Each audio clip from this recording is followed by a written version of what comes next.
no hay garantías para la vida de una mujer después que pone una denuncia precisamente porque no se han desarrollado los protocolos adecuados como para garantizar, primero, que haya una distancia real, que se respete esa distancia entre ambos, entre esta pareja. Cuando se acude ya a la justicia, incluso ese hombre que es violento suele aumentar sus niveles de violencia, por tanto debe ser intervenido por un personal adecuado. Aquí tenemos en el Ministerio Público personal capacitado precisamente para identificar en qué condiciones emocionales se encuentra ese hombre que es agresivo, evidentemente agresivo, como para que se determine si puede salir a la calle o no. Una vez se produjo la denuncia y hay una detención de la persona y se determina que tiene que permanecer en prisión, es porque hay indicios de que puede ser un peligro para la vida de esa mujer que ha puesto la denuncia. Entonces, ¿qué falló dentro de los protocolos que se han establecido? Y el Ministerio Público ha dicho que va a investigar el proceso.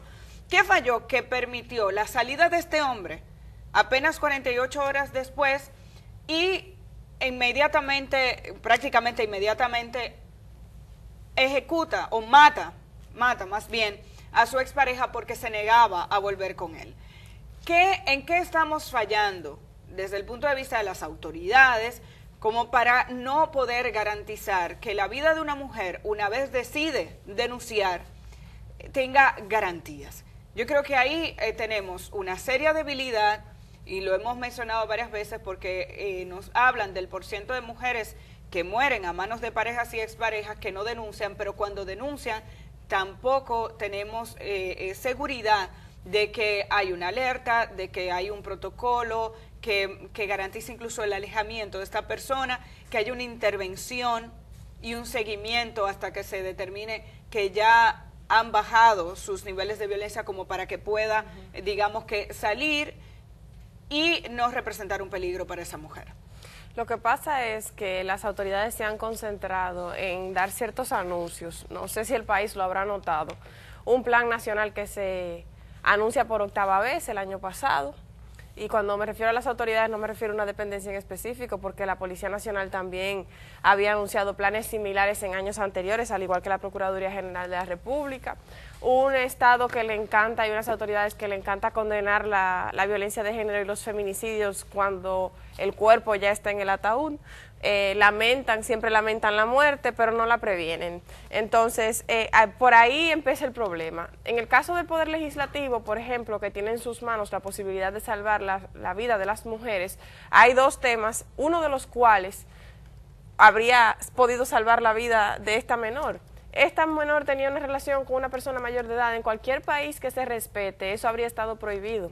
Pero aquí, como el matrimonio infantil está permitido por la ley y los legisladores no logran una mayoría para prohibir el matrimonio infantil, que es ese tipo de uniones y también de casamientos que incluyen a una mujer menor de edad, esta niña habría estado sana y salva, porque habría algo que perseguir.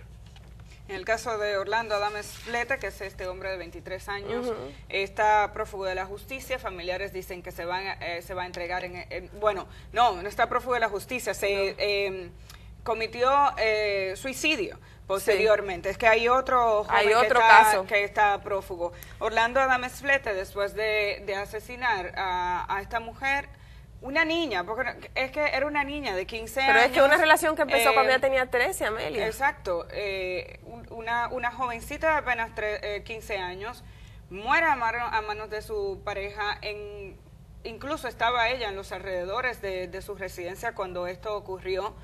Él posteriormente se suicida, evidentemente una mentalidad enfermiza que nos tiene que hacer reflexionar sobre la intervención que debemos hacer desde la escuela, desde salud pública. Este tiene que ser un trabajo integral y no puede ser exclusivamente desde el punto de vista de la persecución, que es lo que hemos tenido hasta ahora. El Ministerio Público, como decía anteriormente, a través del Procurador General de la República, indicó que se va a hacer un levantamiento del protocolo que se siguió en este caso de manera específica como para identificar si hubo negligencia.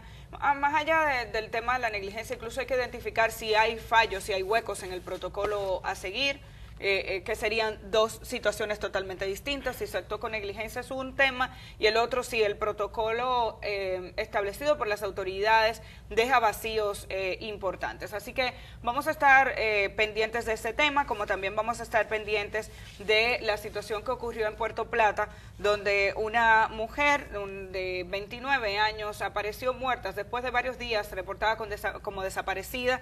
Fue encontrada muerta por las autoridades. La última vez que se le vio con vida había salido con un individuo aparentemente extranjero, según las autoridades es nigeriano.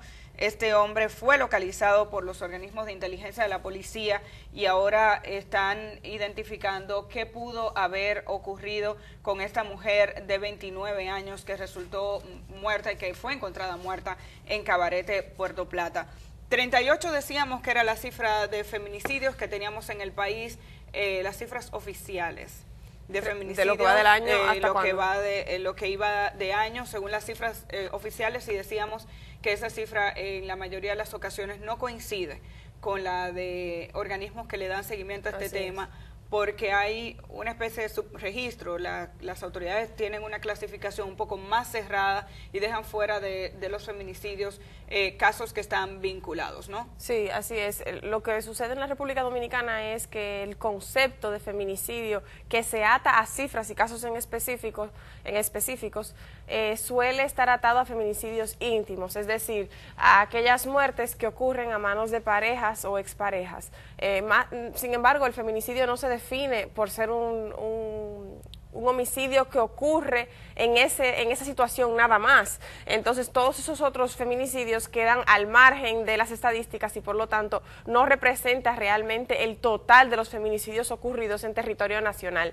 En adición a eso hay que señalar que quizás con el número neto la gente no percibe lo que eso representa. En los últimos años que han cerrado, es decir, que podemos calcular de enero a diciembre, que son naturalmente 2016 y 2017, los feminicidios aumentaron en un 20% y las denuncias bajaron en un 5 o 6%, lo que quiere decir, como hemos dicho en otras ocasiones, que la violencia sigue aumentando, sobre todo la violencia contra las mujeres, y en el caso de las denuncias, producto de casos como el de esta joven en Gualey, ha generado una desconfianza que al final lo que ha ocurrido es que menos mujeres denuncian y eso por lo tanto dificulta salvarles las vidas cuando naturalmente los mecanismos y protocolos oficiales sí funcionan. Bueno, y a propósito del tema de la violencia, llama la atención un hecho que se produjo en la madrugada de ayer en el McDonald's de la avenida Abraham Lincoln, donde una persona resultó muerta y hay 3 personas heridas. Una situación que es preocupante porque no es la primera vez que en un recinto de este tipo se produce un incidente. Si mal no recuerdo, en este mismo establecimiento comercial hace unos meses vimos jóvenes enfrentarse a sillazos y gente golpeándose desde el segundo piso. Luego el lío bajó hasta el parqueo. En esta ocasión no se ha identificado las razones por las que se produjo este enfrentamiento, que las autoridades indican que fue entre dominicanos y venezolanos. Al final es entre personas, porque a menos que el conflicto haya tenido que ver con un tema de nacionalidades, la realidad es que son dos grupos de personas. Hay que identificar qué ocurrió. Pero también esto nos demuestra no solamente los niveles de violencia que tenemos, según las autoridades, empezó todo con una discusión dentro del recinto, dentro del restaurante, y posteriormente 2 de los individuos fueron a sus vehículos a buscar armas de fuego. ¿Hasta dónde se puede llegar? Y el hecho de que tengamos disponible con tanta facilidad un arma de fuego en nuestros vehículos, en la cintura, hace que muchas situaciones que pudieran resolverse verbalmente, y si te vas a ir a la agresividad, incluso ya al final, que no debería ocurrir, a los puños, termina a balazos. Hay muestras de balas incluso en residencias cercanas.